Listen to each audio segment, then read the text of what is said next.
Hi, this is Joe Cluter. Welcome back to the race shop. I don't know if you can hear it or not, but they're testing at Charlotte Motor Speedway, which is about a mile from my house and my shop. So you may hear that in the background.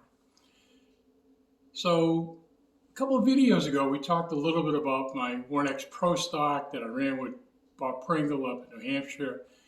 And I thought I'd take some time to talk a little bit about how I ended up owning that car.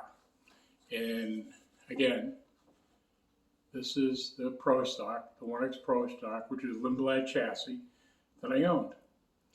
And the story is, it's a tragic story, actually, how I ended up owning the car. But before I get into that, I want to tell you a little bit of history. And that history is around the Caruso family from Shrewsbury, Massachusetts. So it all started with Mario Fats Caruso.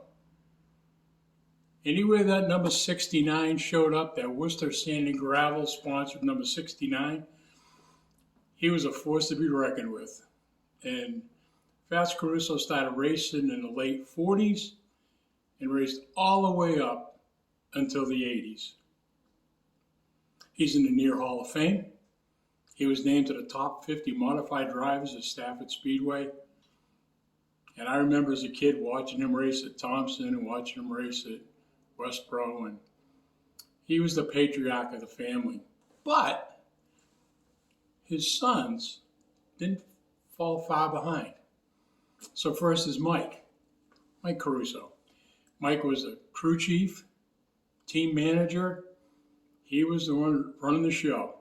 He prepped the cars, got the cars ready for race day, and then managed it at the track. Mike's an amazing guy. Then there's Paul Caruso. Paul Caruso is one of the best known engine builders in the Northeast.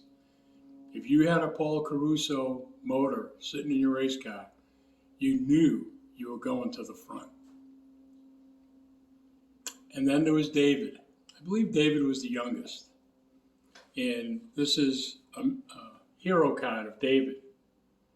So a couple things with David. He was a Pro Stock champion. He won the championship at Stafford in 90, Riverside Park in 93, Riverside Park in 94. He won a 100-lap race at Lee in 91. He won the World Series at Thompson in 93. And wherever David went, people knew about it. In fact, after his father, Mario Fats Caruso, retired, he came out of retirement to race David in the late 80s for I think three years at Thompson Speedway. It was great to see both those guys on the track. So that kind of sets the stage of the Caruso family. So 1995, I get a phone call from Rick Ramstrom, who I've known since he was 11 years old. And he said, "Hey, I want to build a race car, a brand new race car, and run for a championship the next year." Says to me, "Would you like to sponsor the car?" So it's been a while since I've been around racing. I said, "You know what? Sure, Rick, I'll do that. Yeah, I'll put the name of my company on the side of the car. Let's sponsor it."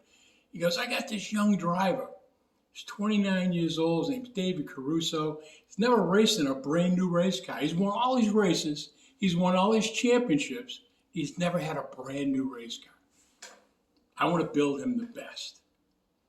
So we went ahead and did that. In 95, we built the car. The car was ready in the fall, and we took it out to some local tracks. We took it to Lee. We took it to Thompson. Ran some open races. Car was up front. Car was the car to beat, and it was great. It was awesome. Actually, Paul Caruso built the motors for it. So we knew this was a bullet. Put it away for the winter. Everything was great. February rolls around. I get a phone call from Rick, and he's devastated. He just got a phone call. David passed away. He had a heart attack at the age of 29. Rick said, "I'm done. I can't deal with this. I'm selling the race car and I'm out. So I'm like, well, who are you going to sell the race car to? He goes, I don't know. I'm going to sell it to somebody. Remember I told you the story about my original stock car? One person had the motor, one person had the car. Paul Caruso owned the motors, Rick owned the car. Paul was taking his motor back, Rick had the car. I said, Rick, you can't sell it.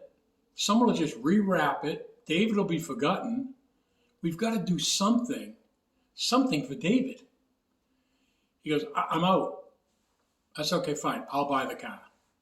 He goes, what are you going to do with it? I said, I don't know. I don't know what I'm going to do with it, but it can't go to somebody else. I'll buy it. So I buy the car. Bring it out to my shop. Mike Caruso and the guys, I went out and bought a motor. They were nice enough to put the motor in the car for me. Then I started calling racetracks around New England and said, look, here's what I want to do. I want to do a memorial year for Dave Caruso.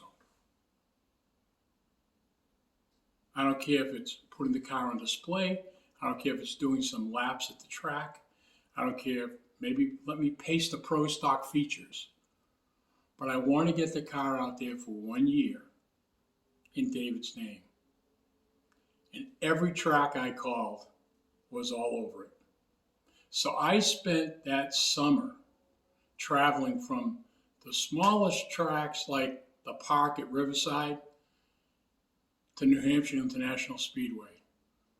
And every time I went to the track, we had a display, we had banners made up. It was amazing the reception people gave for David in David's memory. In fact, this is the only picture that I have of David with that huge smile on his face sitting in that pro stock. And that picture was taken at Lee. So it was an amazing summer. I accomplished all I wanted to with the car. I had fun in the meantime. Knew I was going to go into a modified the next year. But now what am I going to do with the car? So I talked to Mike Caruso. Like I said, Mike's a great guy. Well, David's nephew, Jeff, had started racing in his place that year. And I said, why don't we make a deal? Let's see if we get the 1X back to the Caruso family. And that's what we did.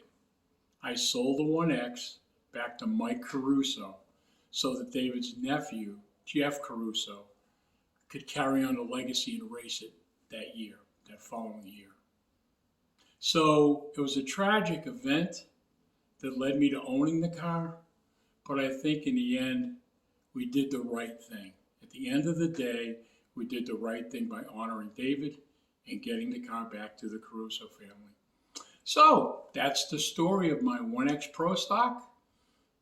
Maybe next time I'll talk about the 151 Chick Stockwell car, or maybe the 18 Jigs Beetham Golden Hurricane. Talk about a fun story. So till next time, remember, follow your dreams and God bless America.